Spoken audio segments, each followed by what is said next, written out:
story of coming out of Egypt, but rather really gives us a specific and a description of different laws that became the basis for Jewish law, and to a certain extent even almost universal law, because a lot of the laws in many countries is based on the Judeo-Christian, which is really Judeo law system. But nevertheless, this is the case that we have here. The parasha is all of a sudden, out of the blue, comes and tells us what happened. I mean, in terms of the laws. In this parasha, we can find the basis for what we call dinei nezikim, damages, in Hebrew, judicial system, which counts, of course, what we call the Arba'at Avot HaNezikim, the four major branches or categories for different types of damages, which is the shor, the ox, the boar, pet, hameva'eh. In other words, is something that is secondary to me, or is a derivative of me, whether it's a person or through some other apparatus that went in and causes damage, ve'hav'ara, which is a fire. Now, it's very important to pay attention to those things specifically, because they really have to do with the spiritual aspect of what we're trying to talk about this week's parasha. So again, we have the dinei nezikim, which is a shor, the ox, animal, a boar, a pit, and the a derivative that causes damage, and damages that are being caused by fire. And it says in the pasuk, "V'chiftach ish bor," if a person will dig up a boar and would not cover it, "V'nafal shama," and he fell there, shor or chamor, a donkey or an ox and a donkey, Baal habor yeshalem, the one who dug the pit or the hole, he should pay the damages. And those laws in the beginning look to us as very basic laws for running any kind of organized and normal functioning society. And anyway, in this parasha, we have many expressions that are a little bit uncomfortable to us. And we say eye for an eye and tooth for a tooth and, whatever, and so on and so forth. Or, for example, the laws of a Jewish slave and anything else that comes with this. Of course, we have to understand that not we promote slavery, but rather to tell us that even slaves have certain rights and don't treat them like as subhumans, or sometimes even a little worse than that, but they are people just like any other person with rights and obligations and so on and so forth. And of course, we have to understand the historical content of when those laws were given, where slavery was the fuel of the economy. So to make sure that people don't get exploited, the Torah comes and gives us certain rules for that.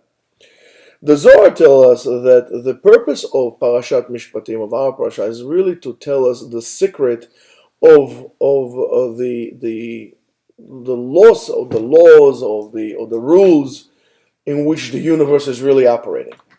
Basically, that there is a reason, and there is for anything to happen, and there is an entity, aka God, that causes everything to happen. And it's not an issue of karma, as they would say in different religions, but rather a reconnection of a relationship that something happened and it broke.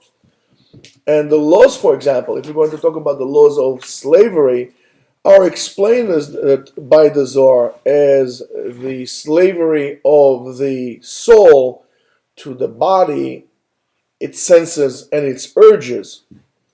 And each one of those four different categories of damages, of which we accounted for before, really represents a certain or a certain dark aspects in the soul of the human and his personality that we could battle, or work against, and really turn it into a positive thing rather than become a victim of that dark matter inside of us, or dark aspect inside of us.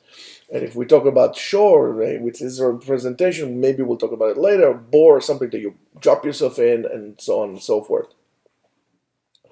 However, Jewish judicial system is a little different than what we have today in the courts. And it really understands that a person that did an action and causes damage to its society because of certain internal imbalance that he experienced. If you do something to society, to harm society, that means that something inside of you, in your existence, is lacking. Something is not balanced. And therefore, as a result of that, the job or the duty of the Jewish court in olden days, not the way it is today in Israel and so on and so forth, is really to decide on necessary actions that needs to be done in order to rebalance the neshama, the soul of that particular person who did the avera, who made the sin, and as a cause of that caused damages to other people. So comes Beit Din and says we have to do A, B, and C in order to punish so-called the person and to recreate the balance that was lost that caused him to do those bad actions, which is a very interesting and deep idea. And this is really the purpose, if we're going to say, of this parasha, of this Torah portion. It's all about balances. How to create balances, how to reestablish balance. So if we're going to talk about the Aseret HaDibrot, the Ten Commandments, were brought to us in a certain way again in our parasha. We served it last time, but this one it tells us other things as well.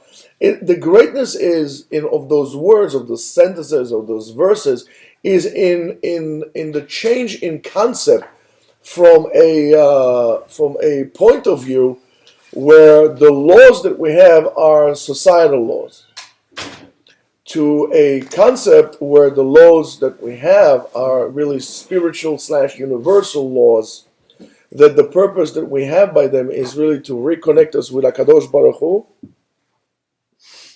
to connect us back to the Torah, and to reconnect us with the light of HaKadosh Baruch Hu that we stem from Him and from His Torah. And when we cause damage, when we are damaging our society, our environment, our people around us, what happens is we disconnect and we go further distance away from the abundance of creation itself. In other words, when the abundance comes, we become the pipe, and if we are a pipe that causes the damage, we need to fix that.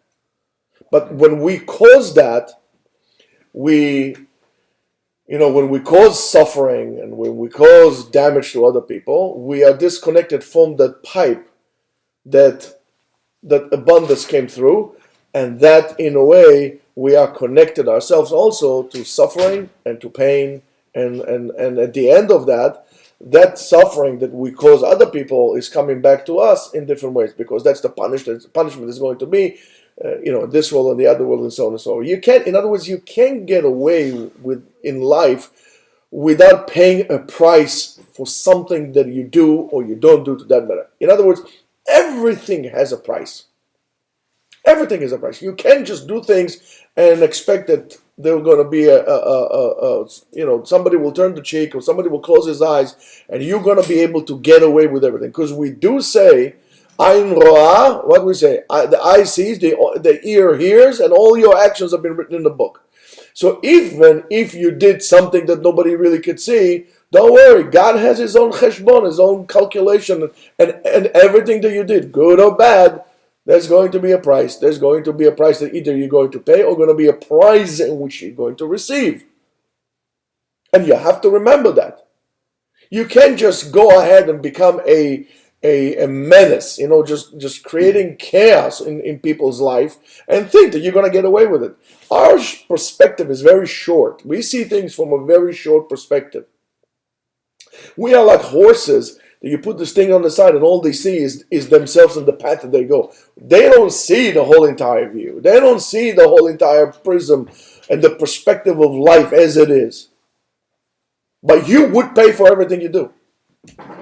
I don't like when certain rabbis, it became a thing now, to say, don't worry about it. There's no such thing as hell. There's no such thing as punishment. It's all kumbaya. It's all good. Soon they're going to give lectures for rabbis. They're going to take little joints and they're going to smoke it in the nargilas and the hookahs. It doesn't work like that. When you mess up, when you don't do what you do, you are going to pay for it. If I will come and just break your car or ram into your car or smack something into your car, what will happen? Do you expect me to say, I'm sorry, guy, that's okay, don't worry about it? No, you're going to say, listen, you did damages. I'm not going to beat you up, but you got to pay for what you did. When we sin, we cause damage in the world. So therefore, to believe that you can get away with it, and most of the times those rabbis, and I'm really tired of this, tell this to the people because they want to get a little like on their thing. They want to get some brownie points. They want to become a celebrity. So you know what? If you're so interested in marks and celebrities, don't be a rabbi. Go do some reality shows or whatever it is. But you, as a rabbi, must tell the people the truth. And the truth is, you will pay for everything you did and didn't do what you should have. And you have to remember this. Because there is a purpose to this creation. And we should live our life through a purpose. We don't just do things. Why do you do this? I don't know. I just felt like it. There's no such thing. If you think that this is how the world runs, you're a fool. It doesn't run like that. So the fundamental belief of Judaism is really the unity of God. That God is one, and so on and so forth. In other words, that there is one God that never changes, and He's endless, and He is Ein Sof. He's endless. And since He's everything that God, all of a sudden came out of the woodwork like little cockroaches. Where you guys been? So, since HaKadosh Baruch Hu really, everything was done in order, the HaKadosh Baruch Hu did in order to make His creation good and to benefit His creation, therefore, that the cause of suffering in this world, the reason of suffering in this world, comes from one place and one place only, which is the disconnect from you from God. He is the source of everything that comes to you. When you disconnect from Him, when you break away from God, that's going to be your suffering, and you're going to be disconnected from His good, and it's going to be hard. For example, if you are breathing, God allows you to breathe. Don't think that you have the right to breathe. He allows you to breathe. And if you're going to get, for example, asthma, and God, you say, you know what, you've been breathing a little too much and spending your precious air on nonsense, I'm going to make you suffer a little bit. Well, that's causes suffering in all aspects. Whether you're going to get nebulizers or steroids or whatever it is. And that is a result of something that you did to disconnect, that you disconnected from the unity of God and His goodness. And that's what happens. So that's what it is. And if a person, for example, dies in misery and is like a miserable person, it means that the purpose of HaKadosh Baruch Hu was not executed. And the purpose of HaKadosh Baruch Hu is to do good for you. And if you suffered, it's most likely that there is a disconnect. And that's what HaKadosh Baruch Hu did not want. Now, there are some people who would like to take this. Everybody's coming late today. Who would like people to say, oh, this is the reason behind reincarnations. I myself don't believe in reincarnations. The only thing I believe is in God Himself. Okay? I don't believe in that stuff. However, unto understanding of that is that something good was happened and we stopped it, and now we can only get it back, if not through reincarnation, is through the process of repentance, through the process of tshuva. Those of you who came late will have to do 50 push-ups. Now, no, by the way, I'm going to tell you, I'm going to explain to you something. If you got to be here at 8 o'clock, got to be here at 8 o'clock. We're going to start at 8 o'clock because guess what? If Mashiach will come, you'll miss the train. Right, Pinocchio? All right. So now, so the issue of tshuva, one second. The issue of tshuva is as follows. Questions at the end. The issue of tshuva is as follows. Coming back, when I realized that I messed up, and I realized that disconnect that I had with God, is bad for me. When I'm coming back, I'm reinitiating that closeness that I have towards our Ribono Shel Olam. That's the whole purpose of tshuva. When I'm coming back to that, and that He's going to come back from His destructive ways that brought damage or caused suffering to Him and to the people around Him. If a person did an Averah, you don't just do an Averah out there to yourself all by yourself. You cause damage to the people around you, to the environment around you, as we saw in Dor Mabul. When they sinned, they affected the whole creation itself. Then, the whole environment was infected by their actions.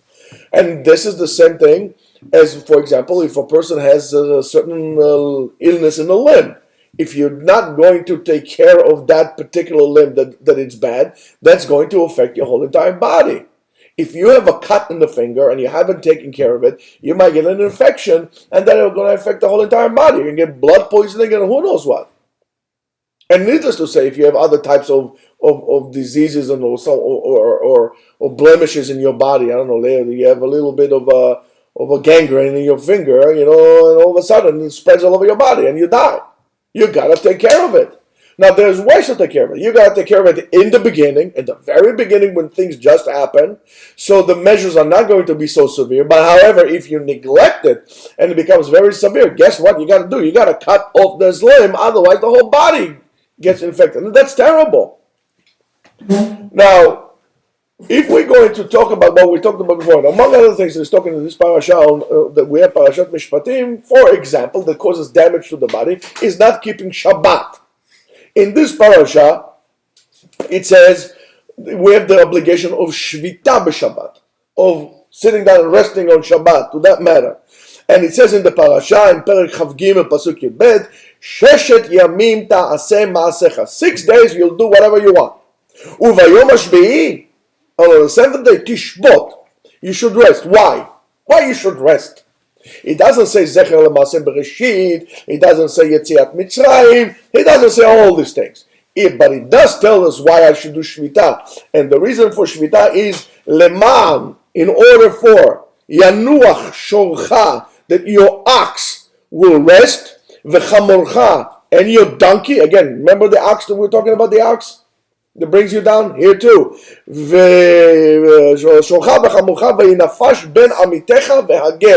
And your fellow human being would rest, and also the ger. The ger is not just a convert. The ger, because a convert is a Jew, to that matter, just like a Jew. Here we're talking about our resident alien that is with us. So the question is like this. This is the question. Wait, one second. I should rest on Shabbat because of what? What did you say I should rest for? So my ox would rest, and my donkey would rest, and my resident alien would rest? That doesn't make sense. 1 second. How about me? I should not rest on Shabbat. And the only rest, HaKadosh Baruch Hu cares about my donkey more than he cares about me. I mean, it does not make sense. However, if you're going to read this pasuk more than once, and if you're going to take a different approach to the pasuk, that is a little bit more of a spiritual approach to the pasuk, you'll understand something completely different. And the thing is like this. Most of us, as they say, we work like donkeys. We work like dogs. We work hard all week long. We work hard. And we work hard, and we get tired, and so on and so forth, and we carry the burden of everything upon us, like the ox that we say that we do. And many of us also feel completely foreign and alien and unhappy about most of the things that we do, most of the day, most of the time. If you're going to ask 90% of the people, most of them are not happy with what they do. Now, if we work so hard, we get tired. However, there's some people that seems to be going forever and ever and ever, and they're not tired. You should know that the cause for this tiredness is not necessarily the hard work that you do, or the amount of hours that you work, or the work conditions that you do. It has nothing to do with it whatsoever. One should know that most of us are running in this battlefield of what we call life, on and on and on, and we do what we do, whether it's your career, whether it's being a parent.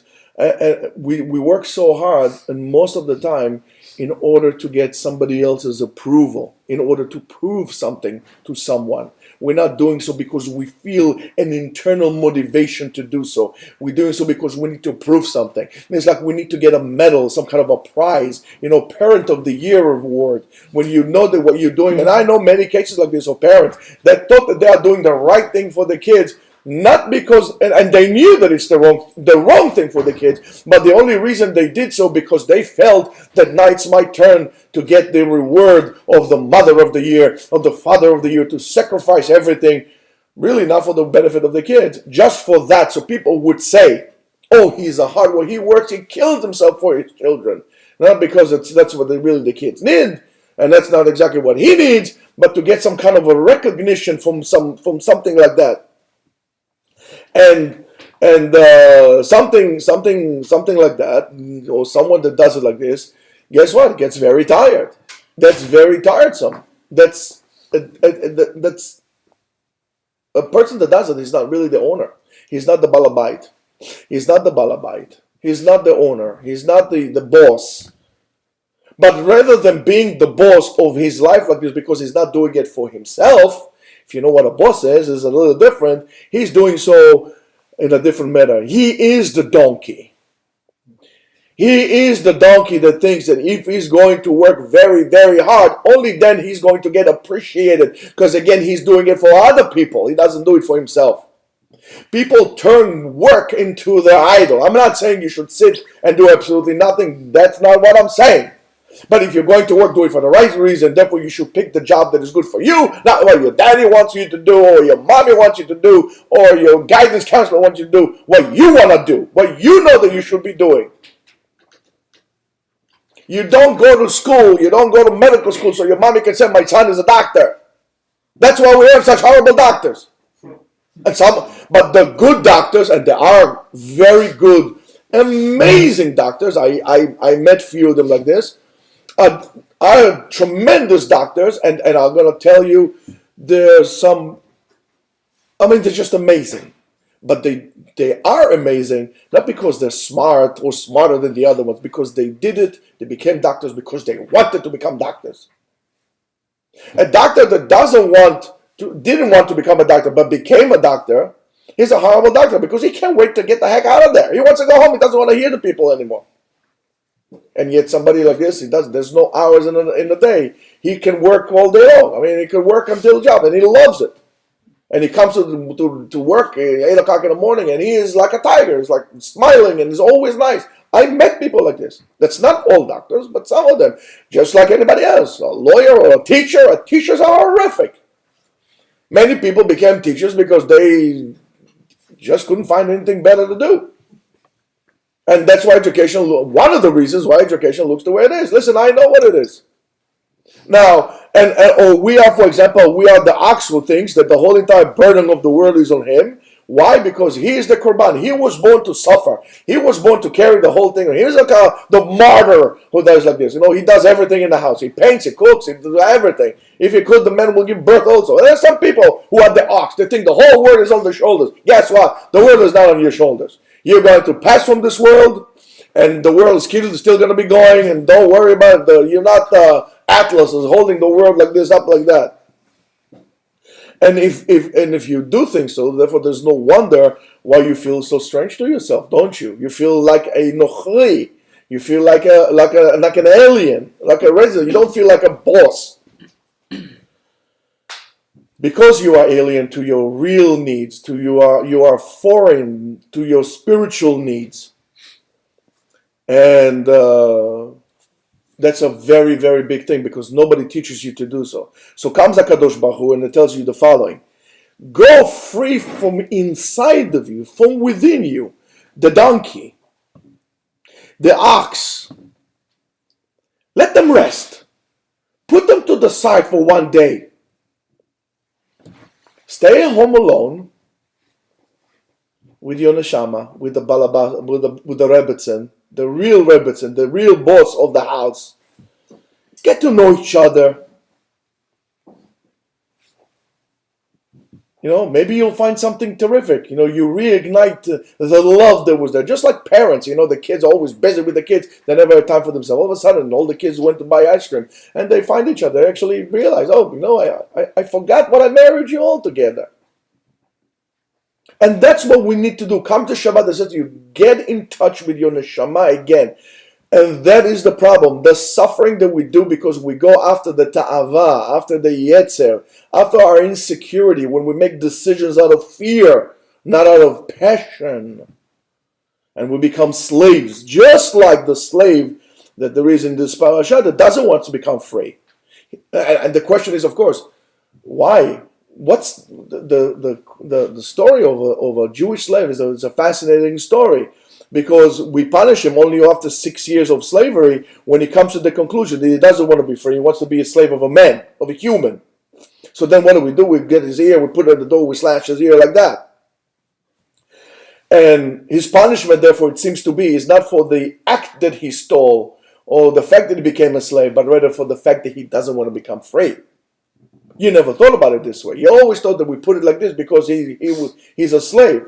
But we'll see that it's not really like this. And of course that the reason that Eved Nirtza, we call the slave with the thing in his ear, he gets punished only after 6 years, because we says Ozen shesham'a be'ar Sinai lo tignov, and here the herd in Sinai don't steal, right?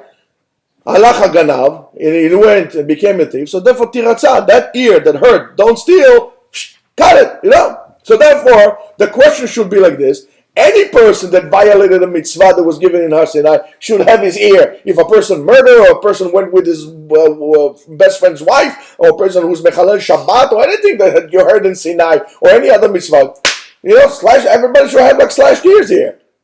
But the answer is not like that. So why Dafka this Eved? Why? Because he went to become free, came the master, and he says, listen, buddy, you want to go free? 6 years, you want to go free? He said, I don't know. I don't really repent the fact that I stole. And I really, guess what? I like my wife. I like the slave wife that you gave me. I like this lifestyle. I don't want to make decisions.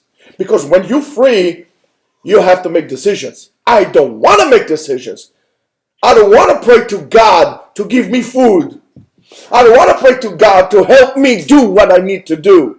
I got my boss, let him worry about it. I'm going to sit here. I'm going to have my siesta every single day. I'm protected by the laws of the Torah. Whatever the master eats, I eat. Everything's good. Socialism, my friend. Yeah, where's Bernie when you need him? I guess Bernie didn't learn the 10 Commandments. Wait, let them work for me. I don't need to worry about this. So it says to us that what he stole in the beginning wasn't because he was hungry and he didn't have food, or he was, financially distressed, but rather from the will to become a slave, because he knew that when he's going to steal, he's going to become a slave. If a person stole because he was poor, and then he worked for 6 years because he stole afterwards, but he paid what he stole. Now he says, listen, I'm tired of this. I didn't steal because I like to steal, because this is the life I wanted. That's not what he did. He stole because he didn't have anything to eat. So a person, we can't blame him. A person did not have, he sold himself to slavery. He's not going to get punished for that, but he wants to be free. All he wants to do is to become free. Here, this person, by the fact that he says, I want to stay here, means that even his stealing, lechatchila, to begin with, was the sake of becoming a slave. And for that, guess what? You're going to be staying slave forever. And I'm going to make sure that everybody knows you're a slave. I'm going to make a slash in your ear that everybody would know that you deliberately stole in order to become a slave. And then the Ben Ish Chai says to that, according to that, it says, Yesod gadol v'chashuv. It's a tremendous rule. And the Ben Ish Chai says, Adam zeh, this person, shelo bachar b'chirot. He didn't want to make decisions. He took the biggest gift that God gave him to make a decision, to be able to choose. Ela ahav et ha'avdut. He loved slavery. צריך לרצוע לו את האוזן, you have to cut his ear, because כשבחר מרצון בעבדות של בשר ודם, when you chose deliberately to become a slave of a human, that's what we need to do. וכל שכן שיבחר להיות עבד ליצר הרע, because what you did so, because you became a slave to the יצר הרע. All this thing that we said before is because the decision we deliberately wanted to make that avera. We deliberately wanted to steal and so on and so on. Why? Because we chose to go after our behemic issues. The Torah comes and is supposed to elevate us. And because when you did so, the Yetzer Hara, you started with the Yetzer Hara. And therefore the Yetzer Hara is going to make you violate the whole entire Torah. That's why we cut his ear, to awaken him for that. And that's what it is. When people come and tell me, Rabbi, I learn in yeshiva all the time, I need some time to chill out. What do you mean to chill out? What are you going to do? You're going to get drunk? What are you going to do when you chill out? If you want to chill out, if you learn Gemara a lot and you burn and your head is already smoking, so take a midrash and read the midrash. It will revive you. Stay within the realm of Torah. What will happen if let's say you're married for 20 years, but tell your wife, listen, I was so dedicated for you for 20 years. Just give me a week and to go to Bahamas or whatever it is. Bahamas, Mishon, Behema. I want to become a beast for a little bit. Just a week of chilling out, honey. How about that? Or how about just a night on the town, without you? Wife, that was the 20 years and that will be it. Because I'm out of here, baby. What kind of a husband will do that? I would doubt his loyalty to begin with. That's the same thing to us. And that is Parashat Mishpatim. You need to reawaken your internal balance, which was disturbed because you chose to let your guard off and to be carried away by your Yetzer Hara that makes you do those Averot. Those Averot are disconnection from God. When you do the Averah, at that moment you say, God does not exist. And for that you got to pay. So either you make tshuva, or before that, balance yourself all the time. Go by the laws. Go by the Mishpatim. You don't know what to do, ask a rabbi. Learn the halacha. And if you really see that you're overwhelmed with the Yetzer Hara, mashcheru lebet midrash, come and learn in the Bet Midrash. And he doesn't ever shoot here. And here it does not exist. You come to Bet Midrash, you reconnect with Hashem. Shabbat Shalom.